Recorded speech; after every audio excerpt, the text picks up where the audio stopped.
Russia beating Egypt by 3-1 to all but guarantee them a place in the knockout stages.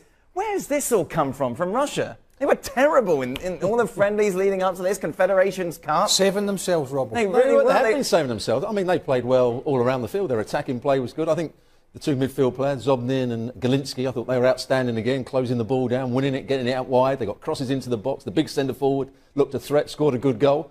They looked a good all-round team. This is a side that you had going out in the group stages. All right.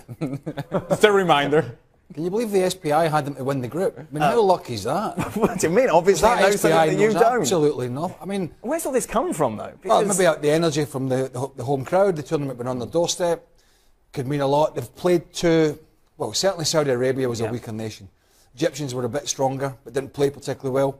So it's good for the tournament, good for the host nation to be doing well. But I think when they, when they get to the knockout and they play a better nation, then that'll be the big. The home side helps, doesn't it? The fact that they're at home, and they got home advantage. But the fact that they played the opposition, who they have played, admittedly they've scored lots of goals and they have surprised us to a certain extent. But beating Saudi Arabia and beating Egypt is not a true test of the World Cup. They've got stiffer tests to come, haven't they? And in the knockout phase, if you're qualified in another group, you'd fancy playing Russia. I mean, that's the only reason England got to the semi-finals of Euro '96, isn't it? Because it was an World Cup in 1966. Yeah, exactly.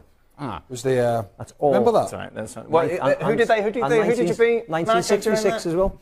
There's also an element of good fortune here because we can all sit back and say, well, Cheryshev has been excellent. Yeah. But he was not even a starter for this team. So Zagoev gets hurt. He's off the field. Now Cheryshev comes in and he's scoring goals for you. You're thinking, well, this guy's a genius, this coach. This manager, he really knows what he's doing. The truth of the matter is that Saudi Arabia, not good.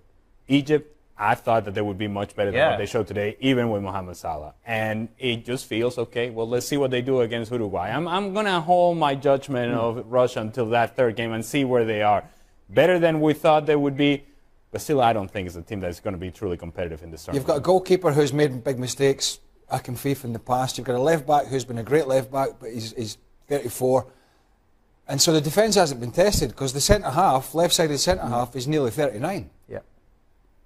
But they've won their own two matches. Well, that's what I'm saying, but the attack from Saudi Arabia, and for most of the game until the last, 25 minutes, the Egyptian attack was pretty futile. So if you're one of the big teams or one of the teams that go through to the knockout stages, you won't fear Russia? You won't fear them, no. I mean, as I say, they've got a big centre forward who's going to cause you problems in the air, maybe. They've got a couple of wide players that get crosses in when they can. Golovin is a good player in behind, but you wouldn't say they're going to cause the big teams problems. And even if you're second coming out of your group, if Russia finished first in their group, you're like, yeah, sure. I'd rather play Russia than play Uruguay. Uruguay, of course. And so the Mo Salah thing hasn't paid off. Yeah, so obviously that was the big talking point going into this. We discussed it at length. His fitness didn't really do it. He's obviously scored the penalty, but... I mean, it was difficult for him to play really well when Egypt didn't play well. But what I'm saying is it's ifs, buts and maybes.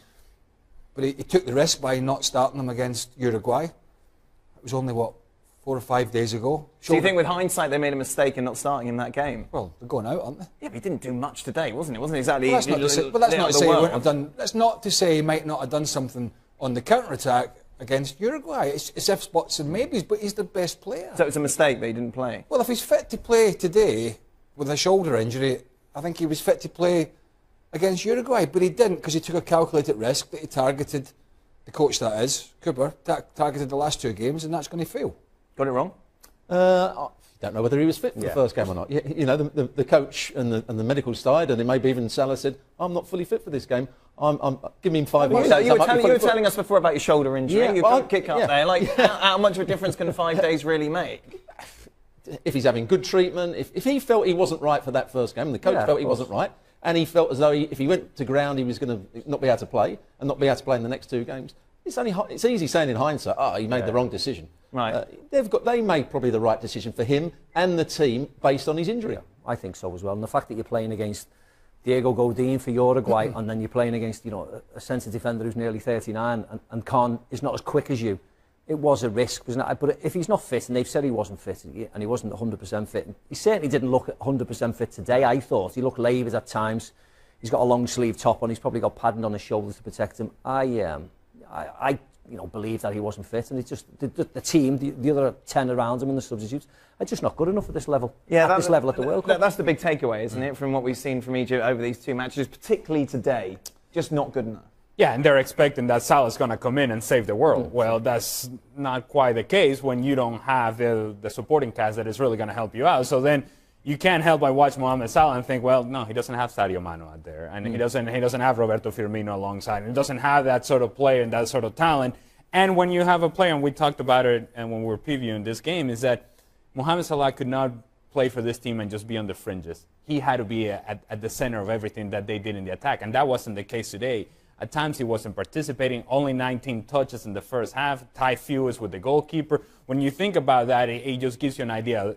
Egypt did not create much, and Mohamed Salah did not participate as much as he should have in this match. The tempo that Liverpool play at, I mean, Liverpool's probably as equal as Man City. Obviously not in terms of the quality, because they won the league by a canter.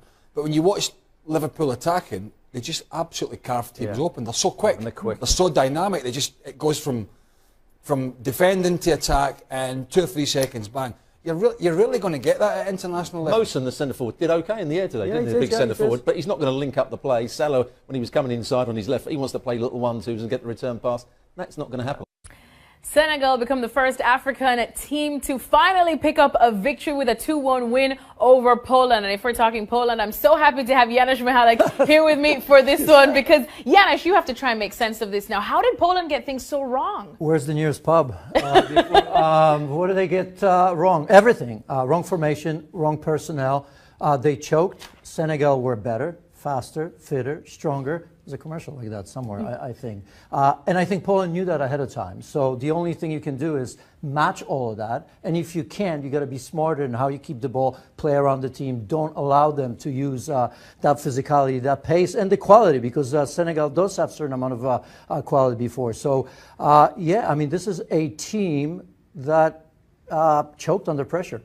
Huge talking point in that match is that second goal that Poland conceded when Niang came on and scored that, and that howler, I guess we could call it, from Krychowiak, where he hit it. But you said, you know what, it is fair because the refs did flag him on, and you just can't be caught sleeping. Yeah, they didn't break any rules. You have to pay attention. You have to be aware at all times. I know it's not easy, but the best players in the world, best teams and managers, because, you know, manager could maybe let them know, pay attention to little details that ultimately may decide matches. So yeah, to me that was a perfectly scored goal. All right, well, let's have a look at the group standings after these 2 games in Group H, and all I have to say, it's lit, because at the beginning of this, we never thought that we would see Senegal and Japan topping the group with the 2 group favorites, Colombia and Poland, right at the bottom. But this sets up a juicy fixture between Poland and Colombia. We know Colombia will be scrapping. So what would you like to see Poland change now going into that? What can we expect? Be a little bit brave. Forget the first game. Pressure is always important, but you know, this was the World Cup final for Poland, the first game. It always is for teams like Poland. And I don't know if Colombia losing is good, because now it's a must-win game for both sides. And you look at the quality of Colombia, and now you're going to probably have James playing from the beginning, and all their quality players on the pitch. So yeah, show everything you've got. There's nothing to lose for Poland right now. Nothing but 3 points will suffice. All right, thanks so much to Janusz Michalek. He's going to try run off and drown some tears elsewhere. So we're going to wrap things up. Make sure to stay tuned to ESPN FC, and make sure to catch the show later on as we continue our World Cup coverage on ESPN+. And Brazil here at the training camp in Sochi. This Tuesday, only the first 20 minutes were open for the press to film the players warming up, to gather some images. However, that was enough to see the problems with the Brazil's number 10, Brazil's main player. Neymar walked out for the training looking a little bit uncomfortable. He seemed to be limping a bit, but he was relaxed enough with the players taking part in the rondos, warming up normally. However, as time went on, he seemed to be uncomfortable with his right foot. And after 15-20 minutes of the session, he walked out, he left, did not take part of the training session, walked out with the team's doctor and physiotherapist. Now, the official version from the Brazilian Football Federation is that he was not going to take part in today's training because he felt some pain after all the fouls he received in the match against Switzerland. But we know that the same foot, the right foot, is where Neymar had an operation just over 3 months ago from his injury in the 5th metatarsal. So the federation say that it's nothing to do with his foot, that it was his ankle that is feeling a bit of pain, and he will take part in this Wednesday's training session normally. However, it's difficult to take them 100% of their word, because throughout the preparation in this World Cup, Neymar has been struggling with his right foot after this operation. He has felt discomfort at several stages in this preparation. We have seen this while we've been at the training sessions. So it is a worry. He did not look at all happy as he left the pitch. And just a couple of days before the next match, if he's not taking part in training, that is a concern for Brazil. Brazil will train here on Wednesday. They say Neymar will be with them, and they travel in the evening already to St. Petersburg, where they face Costa Rica in the next game. It's now a must-win match for Brazil after drawing with Switzerland in the first match. This is João Castelo Branco from Sochi in Russia.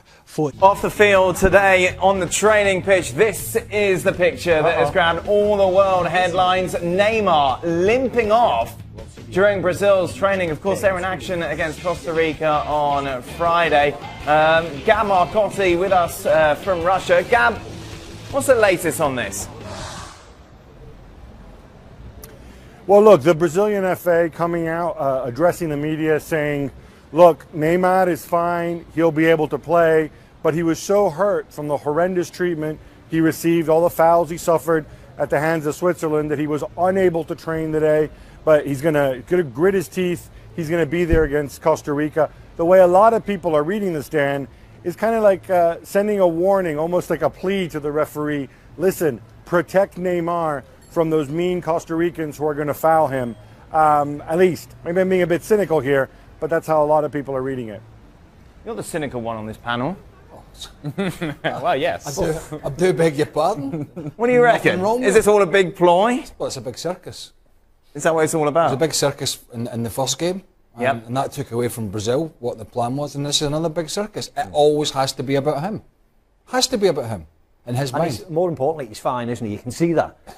He limped off. He really hurt, Macca. What's wrong? If he's really kick around. If he's really hurt, Douglas Costa will play and they'll perform even better. That is the key question now, isn't it? Who would have thought we'd be asking this? Could it be a blessing in disguise if he's not fine? Well, he didn't play very well in the first game. He will be fine. He will play. But Douglas Costa, I think, would be a better option than Neymar at the moment, because Neymar, he did everything for himself. He got fouled, yes, but he was looking for the free kicks. He took all the wrong options. He didn't play well enough. And they looked to him, and he looks to control the possession. I think Douglas Costa would be a better option. Who would believe that your star playmaker gets targeted to be foul and physical against? How does this happen? This is so new in our game. Come on, Neymar, just get on the field, score the goals, be the player that we know you can be, rather than these storylines that keep coming around. I'm getting tired of it. He's bringing more attention on himself, isn't he? I mean, this is a guy who spent the bulk of the season before injury moaning about League One players tackling him. Yep. It's almost like nobody's allowed to do it. Listen, if game goes to plan, Costa Rica shouldn't get much of a kick. So if I'm a Costa Rican player, what have I got to lose but lay a mark on this guy who's continually moaning? And how will you stand on that? Sorry? How will you spot him? Well, he's a guy, he's the flex and tricks guy. It's the one with the Colombia lose to Japan by 2-1. Ali, was this just simply you get a man sent off after 3 minutes, you can't read too much into this defeat, or did you see more worrying signs for Colombia? Well, there's something to be said about Peckerman and preparing his team for this match against Japan. And you know you're going to have the ball, and you know there's a certain setup as to how you're going to play. 3 minutes in, you're down a man and down a goal. That changes the approach that you take to the match. However, I thought towards the end of the first half, once Colombia had tied the game, that it was more likely that Colombia would win this game than Japan. They were dominating the game, even with a man down. I thought Colombia either got tired or got conservative. And they lost their willingness to go and attack Japan. And I think Peckerman and Colombia as a whole say, you know what, we'll take the point. Given what has happened here, we'll take the point. And in doing so, they allowed Japan to then get a hold of the ball. They got their lines forward. And eventually, set piece, rebound, and all the things that happen lead to a goal. And you end up thinking, hold on a second, maybe we could have gotten more out of this match. And really, we probably should have. And if that's the case, you're going to be chasing points later on in this group stage. It was weird, because if you switch this game on after 10 minutes, you wouldn't really know that Colombia down to 10 men. They were superb in the first. I thought they were well organised. I was surprised that he took Cuadrado off, whether he had an injury, because he was the one player on the right-hand side that could do the defensive side. And he could patrol the whole of that right side. He was getting forward, he was running with the ball. And he was taken off, and they actually scored after that to make it 1-0. But I was surprised that he was the one player that was trying to support the Falcao. Then, when he was taken off, and in the second half when they were pinned back, they didn't have that energy to get forward into those areas. So that may be a mistake, and that's exactly what you're talking about, Ali, in terms of did Peckerman get it right with his changes, and did he become more conservative in the second half? What do you think, Mac? Well, I think they just got a bit tired, to be very honest. Really? That's what it certainly looked like. I think you do, once you're equalising as the game goes on, when you've got 10 men, of course, you necessarily just start dropping back and start to defend and start to protect what you've got. And as Ali said there, you're thinking to yourself, 1-1, this will do us now. You can see tired faces around you. You just want to be organised. Unfortunately for them, they just got done on the set piece. But, you know, the sending off and the subsequent penalty at the same time, you know, they've been doubly hit there. And it's sad in that the fact that Sanchez couldn't pull his arm away, you know, it's just instinctive to put it out. But, I mean, that's a disastrous start for them, isn't it? You know, to get sent off after the 3rd minute, it's just absolutely appalling for them. You could see everybody's head just drop instantly. They've got James on the bench, not fully fit, but have to bring him on. It was just a catalogue of things that just transpired against him. Quintero's a great number 10, but when he had to go back to be a normal midfield player, he's not very good defensively. He scored a great goal going underneath the wall, but that made them a little bit poor in central midfield as well. Yeah. How good was the goalkeeper? Pretending that it hadn't crossed the line. That's the sort of thing you would do, wouldn't it? No, it's fine. A lot of people have got Colombia to go quite far in this competition, feel that they're a strong side.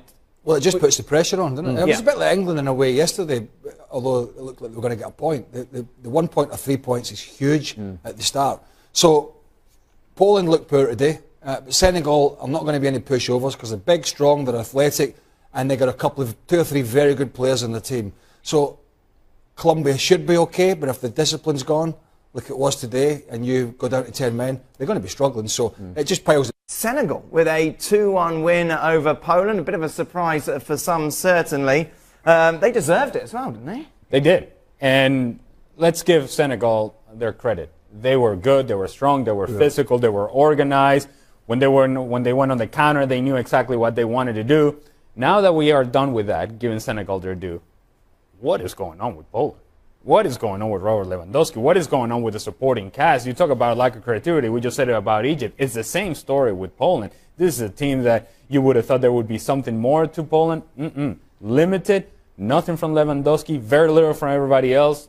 I just don't see where this team goes from here. What do we make of the referee allowing the player to come? Well, I think I asked the question. Don't I ask it and then you answer it? Is that not normally with Craig? Yeah, this obviously. Well, you were beating about the bush. Niang was off the pitch, wasn't he? And he came on. The referee signalled him on. Poland then went for the back pass, and it all went. Well, again, you can't. I mean, once he's waved him on, he's in play, so they can't adjust it. But. We spoke to Peter Walton, by the way, friend of the show, former Premier League referee. What did Peter say? He said the protocol by the referee was spot on. He's got nothing. Well, he wasn't expecting a back pass. Well, because Poland, a poor back pass as well. You know, Poland were in control. They were up the other end. It was fine for him to let him on. But it just seemed to be a series of circumstances that led. It was a poor back pass. Yeah. The defender, who was, I think it was the Southampton defender, didn't see that Niang was coming on. The goalkeeper, Szczesny, starts coming out and makes a real rick as well. Everything went against them, but there was nothing wrong with what the referee did. Yeah. I think with Poland, like a lot of the teams we've seen this year, is that 4 years on from the last World Cup or 2 years on from the last Euros, the starting 11 or principally, it's all the same players, and suddenly they've got 4 years older, of course, and a little bit slower. It's like watching the German side the other day. Same names, you expect them to be this dynamic team that from 4 years ago, and suddenly they look a little bit older, a little bit slower, and that's what I thought of Poland today. You know, Lewandowski's a super player, but he needs the people around him. Yeah. And it looks as if they just... for this first game. They've been playing with the back three in most of the qualifying games, and suddenly they went with the back four.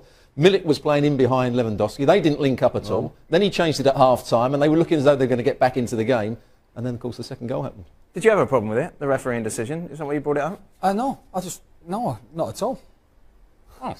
He's hosting. He's breaking it down. I was just watch out for your job. You can imagine the Polish Federation to be going absolutely crazy about the goal, can't you? Is your nose out? Have I put your nose out of joint? Not at all. I just obviously you've got sympathy for bad back passes in big games, but let's not bring.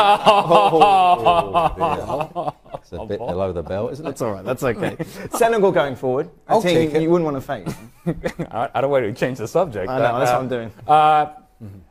I look at Senegal as, and given the other results in this group, now you think, wait a minute, this is a team that can give you some problems because of how physical they can be, how athletic they can be, and most importantly, they were organized. And at times you don't see that. What you saw from Senegal today is a team that, okay, this is how we're going to set up. I don't think Poland can break us down, and Poland could not break them down. I just don't know that they have enough. If Sadio Mane doesn't have a great game, then who breaks somebody else down? Who's the guy that's going to score the big goal for you? I just don't see that player. You're absolutely right, because at the African Cup of Nations, they were the best team by far. And they got to the quarterfinals against the poor Cameroon side, who actually went on to win it. And they couldn't break. They had all the play. They never looked in danger. They draw the game 0-0. They lose on penalties. And they were the best team at the African nations by far. This wasn't a surprise. I think we have to say Senegal. We all thought were the best of the Africans. We know the African sides haven't scored a goal and haven't won a game, but this was a different opposition. We knew these were very good. We knew they got a load of experience. Koulibaly, Mane, Idris Gueye. They've got players there who we know are really good. So. This wasn't a surprise. Welcome to Extra Time. Day 6 of the World Cup is over. Mackie, you've had enough. You're leaving us now, aren't you? Yeah, I've had enough. Right, fair enough. Can't blame you, to be honest. That didn't take long. Which team has more reason to panic? Colombia or Germany? Colombia. Yeah? Why? I think Germany are in an easier group, to be very honest. And I think Germany showed in glimpses, even though I thought they were not at their best, they can turn it on and they will turn it on. So I think Germany will qualify. Robert's thinking he's got the claw. Robert gets the claw out when he's having a little thing. Germany, I think, has got the least to worry about. Least? Or what was there? More to worry about. More reason to panic. Yeah, I think Colombia. Right. They're the other option. They're the other option, Colombia. I think Germany have got the least to panic. Who's got the least? Most? Colombia. Most or least. Most or least. So, more reason to panic. I haven't got my glasses on. I can't see that. I would say that if you look at the potential matchups in the round of 16, Germany doesn't want to finish second in their group because that potentially means Brazil, round of 16. So if you want to avoid that, then you better get going and get going quickly. If you're Colombia, you were either going to play England or Belgium anyway. So I think Germany got to get themselves right. Yeah? Yeah. Okay. Is Sherisev one of those players you see that impresses for their country but cannot replicate that kind of form at club level? No denying his talent, though. Didn't cut it at Real Madrid, did he? Yeah, but I think playing against Saudi Arabia and then playing against Egypt is completely different than playing for Real Madrid. So he's rubbish? In La Liga. No, he's not rubbish at all, but I think he's shown that he's a good player, but he's not high class at the moment, is he? Clearly he wasn't starting the game to start with. He came on as a sub, so the Russian manager didn't think that much of him, so he could not start him. But he's done well since he's been on. You want over there? Just listening. What do you think about Sherisev? As he's known. As it's pronounced there. Yeah. Okay. There's it all. This is for Macca. CL or WC? CL or WC? In what respect? I imagine Champions League or World Cup. No, I know. What? Watching? Playing? What? I don't know what Stefan means. Playing? Champions League or... I mean, we never won the World Cup for England, so probably the Champions League, because I won that. All right. Just a reminder. Subtle. What about watching it? What do you want me to say? Watching it? I actually enjoy the World Cup. I really do. Yeah. I do. I've enjoyed the this first 5 days. It's been really good. There hasn't been many really quiet games, boring games. I've really enjoyed it this time around. And it's in the summer months, of course, when there's no other football. So I've really enjoyed watching the World Cup. You enjoyed watching it, Craig? Yeah. Good. I'm all right now. I can sleep tonight now. Now he enjoys it. Yeah, exactly. I don't know why you asked that. Well, just ask him. Just enjoyed the England game yesterday. As a isn't it? Scotsman, I enjoyed the England game yesterday. The performance. Yeah. Did Stevie? I enjoyed Mexico. Not really. Where will Jack Wilshere end up? I didn't enjoy Mexico. He's left. Arsenal, he's gone. Yeah, he's gone. That's not a surprise. There's talk of West Ham, there's talk of Southampton are even putting a bid for him in terms of wages, of course, because he's a free transfer. It's a shame because he was a very, very good player. What happened, Robbo? He's supposed to be the next great... He's had lots of injuries. I don't think he looked after himself particularly well. I don't think the club looked after him particularly well. They were ready to scrap him. I know that they didn't look after him particularly well, both on the medical side and in terms of teaching in the game. When he played for England under Hodgson and he played as the holding midfield player, he looked a far better player than he ever did when he was playing for Arsenal because he was given a role and he was disciplined. Wasn't he supposed to be one of the players that would be key for this team in this World Cup? That was always a thing. Yeah. And so it's one of those players that really typifies what the last few years have been at Arsenal. Not only has the team not performed very well, but players that were supposed to be the next big thing, instead of progressing, they've gone the other direction. Theo Walcott is another example. Lack of coaching. Xhaka, El Neni, yeah. Jack Wilshere, all of it the same type of player, and they haven't got the pace that they need at that very highest level, unfortunately. And whether that's injuries, I mean, Robbo certainly knows more about Arsenal than we do, but whether it's about injuries, it's just... Not since he's been banned. And he hasn't been coached the game. You know, there we go. He was a good footballer. He's got great talent, but he doesn't read the game. He doesn't understand how to defend, and he doesn't make the right decisions. So it's the best thing for him to get away. You know where I think he might be better is in Spain. I know it's a completely different league, but I could see him playing better football because the Spanish way is completely different than playing for a West Ham or a Southampton. I would prefer to see him in Spain. I think he might excel in Spain because he's a good footballer. That's it. I'll let you go now. What time's your flight? You can come in tomorrow and do a bit. I'll come in tomorrow and do before your flight. Something and Yeah, something. do some digital and things. That's not... Good luck. Robbo will be